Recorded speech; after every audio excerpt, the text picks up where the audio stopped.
Bienvenidos a la plataforma de Fénix Finanzas y en este tutorial lo que vamos a estar haciendo es demostrándoles cuáles son los segmentos que presenta esta plataforma y qué funcionalidades tiene cada una de ellas. Tenemos elementos básicos que se pueden utilizar para el día a día de forma cotidiana y tenemos otros elementos avanzados que son modelos más enfocados en análisis cuantitativo o análisis de datos e inversiones financieras. En este primer segmento lo que les voy a estar mostrando es el apartado de lo que sería macro y mercado, donde el primer elemento que tenemos es análisis macro. Cuando ingresamos podemos observar que tenemos varios datos de las distintas economías. Tenemos la de Argentina, la de Estados Unidos, Eurozona, Brasil.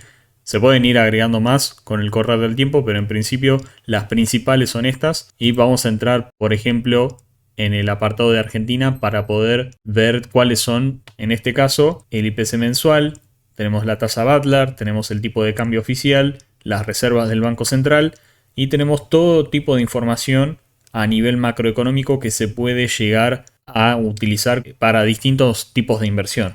Uno de los escenarios que se pueden llegar a observar es la gráfica con los distintos datos, ya sea tipo de cambio, tenemos tasa política, inflación mensual, hay distintos indicadores que se pueden llegar a presentar y por ejemplo podemos nosotros acá seleccionar de todos estos datos, supongamos el que está por defecto es el tipo de cambio, tasa de la inflación y comparar las distintas curvas con su rendimiento. Acá cuando seleccionamos la gráfica podemos ver los datos respecto a lo que sería lo más reciente. Cuando movemos el cursor podemos ver la información de qué mes y de qué año es y cuando volvemos a hacer clic ya podemos dejar de interactuar con lo que sería el gráfico. Podemos agregar algún otro indicador, podemos incorporar la tasa Butler. La idea es que tampoco no es necesario que agreguen tanta información porque si no se va a hacer muchos gráficos a la vez y no se va a poder interpretar. Acá se puede modificar todo lo que sería el rango temporal.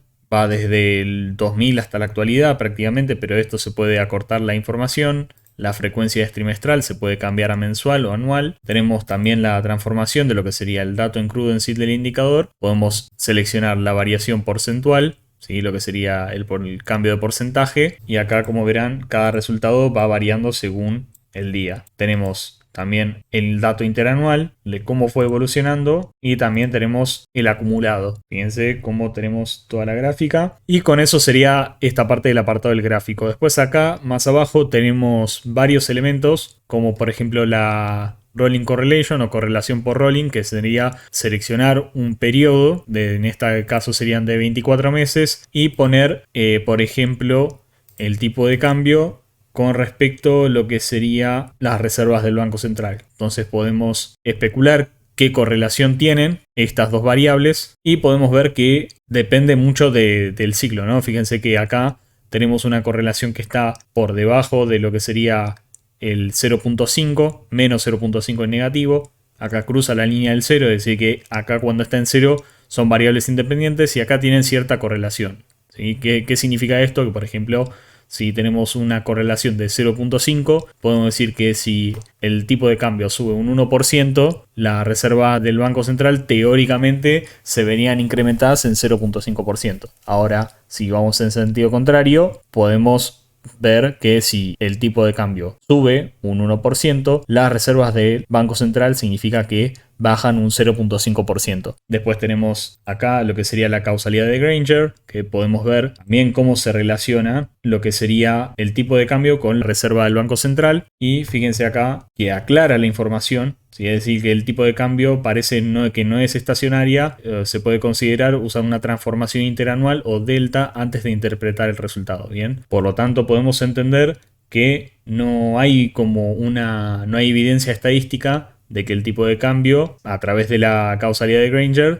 tenga inferencias sobre las reservas del Banco Central de la República Argentina. Obviamente que esto se puede ir haciendo con distintos datos, por ejemplo, la inflación y lo que sería la tasa política, podemos calcular, y acá hay evidencia de que la inflación predice la tasa de interés con 3 periodos de rezago. Bien, esto significa que sí es significativo en 3 lags, en 3 periodos. Después tenemos el ratio entre variables, ¿sí? Que esto lo que hace prácticamente es, podemos ver entre la reserva del Banco Central y la base monetaria, qué ratio estaría prácticamente cumpliendo. Podemos poner calcular, y este es el ratio de las reservas en base a lo que sería justamente la base monetaria. Fíjense como que se fue reduciendo a lo largo del tiempo. Ahora podemos poner el tipo de cambio dividido la inflación. Si le vamos a calcular, fíjense cómo fue incrementando el ratio con el correr del tiempo. Y después acá al final tenemos lo que sería la actividad sectorial, ¿sí? Los distintos sectores de la economía. Tenemos agricultura, ganadería,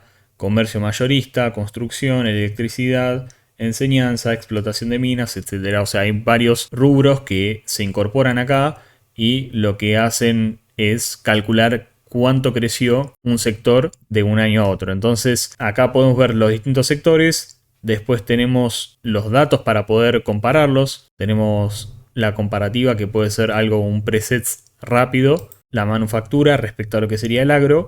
Y acá tenemos la evolución, ¿no?, de cada uno. La industria manufacturera es la curva azul y la agricultura, ganadería y la casa, todo lo que sería la curva verde. Podemos utilizar como una base de 100, poder observar cuál es la diferencia, pero prácticamente la curva va a ser la misma. Y después acá al final tenemos también lo que sería la correlación, pero basado en lo que serían los sectores. Podemos comparar lo que sería electricidad, gas y agua con lo que sería, por ejemplo, transporte público. Bien, y fíjense que la correlación, o sea, si bien tiene cierta correlación, pero con el correr del tiempo justamente se fue reduciendo esa correlación que tenía. Hoy prácticamente son factores independientes y no tienen ninguna relación alguna con una ventana de 24 meses como ven acá. Podemos comparar otro ejemplo con todo lo que sería industria manufacturera y comercio mayorista y podemos ver que la correlación es prácticamente altísima, ¿no? Estamos hablando de casi 0.75 a 0.8 y casi alcanzando hasta la correlación de 1, es decir que